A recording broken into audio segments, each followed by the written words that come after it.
दोस्तों, स्वागत है आप सभी का हमारे YouTube चैनल पर और इस नई वीडियो के अंदर। तो दोस्तों, आज की इस वीडियो के अंदर हम लोग आपका स्त्री जनन तंत्र या मादा जनन तंत्र जो चल रहा था उसको स्टार्ट करने वाले हैं। तो पिछली वीडियो के अंदर हम लोगों ने मादा जनन तंत्र के भाग कौन कौन से होते हैं तथा उसका डायग्राम देखा था।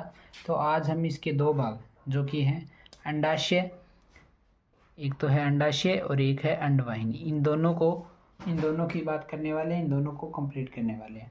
उससे पहले अगर आप चैनल पर पहली बार आए, चैनल को सब्सक्राइब करिए। अगर आपने पिछली वीडियो नहीं देखी है तो कृपया देख लीजिएगा, लिंक आपको डिस्क्रिप्शन में मिल जाएगी। और वीडियो पसंद आती है तो वीडियो को लाइक करिए। तो चलिए बिना किसी देरी के इस वीडियो को शुरू करें।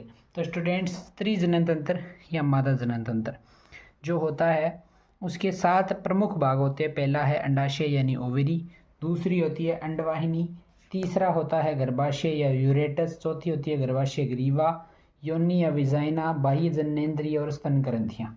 ये 7 भाग हमें पढ़ने हैं, तो जिसमें से हम आज की इस वीडियो में ये पहले 2 भाग पढ़ेंगे। तो सबसे पहले बात करते हैं अंडाशय की। ये तो स्टूडेंट्स, अंडाशय या ओवेरी की बात करते हैं तो अंडाशय को डिंब ग्रंथि भी कहा जाता है या इंग्लिश में इसे ओवेरी कहा जाता है। ये स्त्री के प्राथमिक लैंगिक अंग होते हैं, यानी ये प्राथमिक रिप्रोडक्टिव यानी प्राइमरी रिप्रोडक्टिव ऑर्गन होते हैं। ये स्त्री में अंडाणु या ओवम का निर्माण करते हैं, यानी ओवम या जो अंडाणु जो कि स्त्री युग्मक होता है उसका निर्माण कौन करते हैं? अंडाशय या ओवेरी करती है। ठीक है, इनकी स्थिति की अगर बात करें तो ये स्थिति उदर के निचले भाग के दोनों ओर स्थित होते हैं। संख्या में ये 2 या 1 जोड़ी होते हैं। ठीक है, अंडाशय की अगर लंबाई की बात करें तो 2 से 4 सेंटीमीटर होती है। ठीक है, अंडाशय जो होते हैं वो श्रोणि भित्ति तथा गर्भाशय से लिगामेंट द्वारा जुड़े होते हैं। अगला है प्रत्येक अंडाशय एक पतली एपिथेलियम से ढका रहता है। अंडाशय जो होता है एक परत होती है एपिथेलियम, इस एपिथेलियम से ढका रहता है। किससे ढका रहता है? इस एपिथेलियम से ढका रहता है, एपिथेलियम से ढका रहता है। ठीक है, अंडाशय ये जो एपिथेलियम है ये अंडाशय पीठिका से जुड़ता है।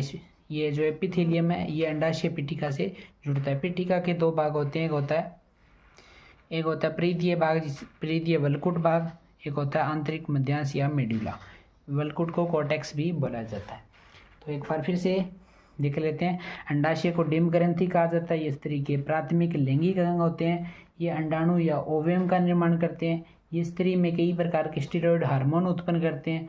इनकी स्थिति की अगर बात करें या लोकेशन की बात करें तो ये क्या होते हैं? उदर के निचले भाग के दोनों ओर एक स्थित होते हैं, यानी इनकी संख्या 2 होती है या 1 जोड़ी होती है। अंडाशय की लंबाई की अगर बात करें तो ये 2 से 4 सेंटीमीटर होती है। ये श्रोणि भित्ति तथा गर्भाशय से लिगामेंट द्वारा जुड़े होते हैं। प्रत्येक अंडाशय पतली एपिथेलियम से क्या रहता है? ढका रहता है। ठीक है, ये एपिथेलियम है अंडाशय पीठिका से जुड़ता है, एपिथेलियम द्वारा अंडाशय पीठिका से जुड़ता है। जो पीठिका होती है उसके 2 भाग होते हैं, परिधीय भाग वलकुट वाला, आंतरिक मध्यांश या मेडुला। तो गाइस, ये हो गया अंडाशय या ओवेरी। साथ साथ में आप नोट्स भी बना सकते हैं। ठीक है, नोट्स बनाते हुए चलें तो आपके लिए बेटर रहेगा। पूरा टॉपिक मैं यहाँ पर कवर करूँगा, पूरा लिखा हुआ मिलेगा आपको। तो वीडियो को कृपया से लाइक ज़रूर कर दीजिएगा और चैनल को सब्सक्राइब ज़रूर कर दीजिएगा, ये आपसे रिक्वेस्ट है। अगला टॉपिक है या अगला दूसरा भाग है अंडवाहिनी या ओविडक्ट जिसे कहा जाता है। ओविडक्ट के बारे में पढ़ने से पहले हम एक डेफिनेशन पढ़ते हैं। स्त्री सहायक नलिकाएं क्या होती है? तो स्त्री सहायक नलिकाओं के अंदर हम लोग 3 भाग काउंट करते हैं। एक तो होती है अंडवाहिनी यानी ओविडक्ट, एक होता है गर्भाशय यानी यूरेटस, एक होती है विजाइना। ये तीनों मिलकर क्या करती है? स्त्री सहायक नलिकाओं का निर्माण करती है। बहुत ही इंपॉर्टेंट डेफिनेशन है कि स्त्री सहायक नलिकाओं के भाग बताइए। तो आपको 3 भाग बताने होते हैं, अंडवाहिनी, गर्भाशय और योनि। ठीक है, अंडवाहिनी को एक और नाम दिया गया डिंब वाहिनी या इंग्लिश में इसे फैलोपियन नलिका भी कहा जाता है। इसकी लंबाई की बात करें तो ये 10 से 12 सेमी लंबी होती है। अंडवाहिनी जो होती है अंडाशय की परिधि से चलकर, अंडाशय की जो परिधि होती है उसे चलकर गर्भाशय तक जाती है। ठीक है, अगला है कीपक। कीपक क्या होते हैं वो पढ़ लेते हैं।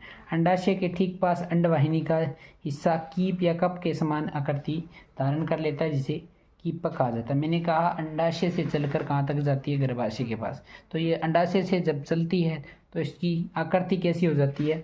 कप समान या कीप समान आकृति हो जाती है। ठीक है, जिसे कीपक कहा जाता है या इनफंडिबुलम इसे कहते हैं। ठीक है, कीपक के किनारे क्या होते हैं, अंगुली समान प्रक्षेप होते हैं जिसे जालर या फिम्बरी कहते हैं। फिम्बरी की कार्य की अगर मैं बात करूं तो ये क्या करती है, अंडोत्सर्ग के दौरान अंडाणुओं का संग्रहण करती है।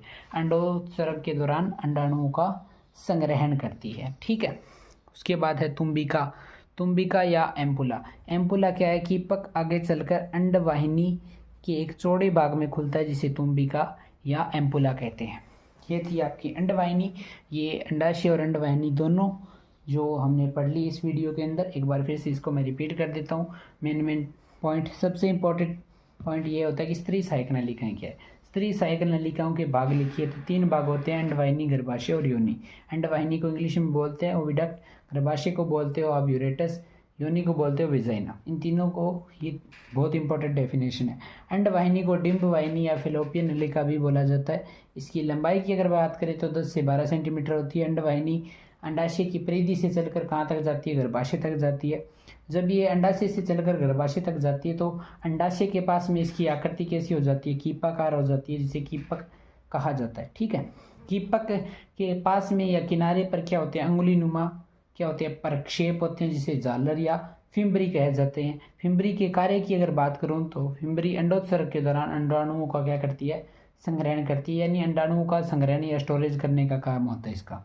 ठीक है, अगली है तुम्बिका या एम्पुला। क्या है, कीपक आगे चलकर अंडवाहिनी के एक चौड़े भाग में खुलता है जिसे तुम्बिका या एम्पुला कहते हैं। तो स्टूडेंट्स, ये थी आज की इस वीडियो। आज की इस वीडियो के अंदर हम लोगों ने आपके अंडाशय के बारे में और अंडवाहिनियों के बारे में पढ़ा। आगे आने वाली वीडियो में हम शेष पांचों भागों के बारे में पूरी डिटेल से पढ़ेंगे, पूरा कर देंगे स्त्री जनन तंत्र को आगे आने वाली वीडियो में। तो अगर आपको ये वीडियो पसंद आई है तो वीडियो को कृपया से लाइक करिए, चैनल पर पहली बार आए चैनल को सब्सक्राइब करिए। नोट्स भी बना लिए होंगे उम्मीद करता हूँ, नहीं बनाए तो वीडियो को दोबारा स्टार्ट करके साथ साथ में लिखते हुए चलें। तो आज की वीडियो में बस इतना ही, मिलते हैं आपसे अगले वीडियो में। तब तक के लिए जय हिंद, जय भारत, थैंक्स फॉर वॉचिंग।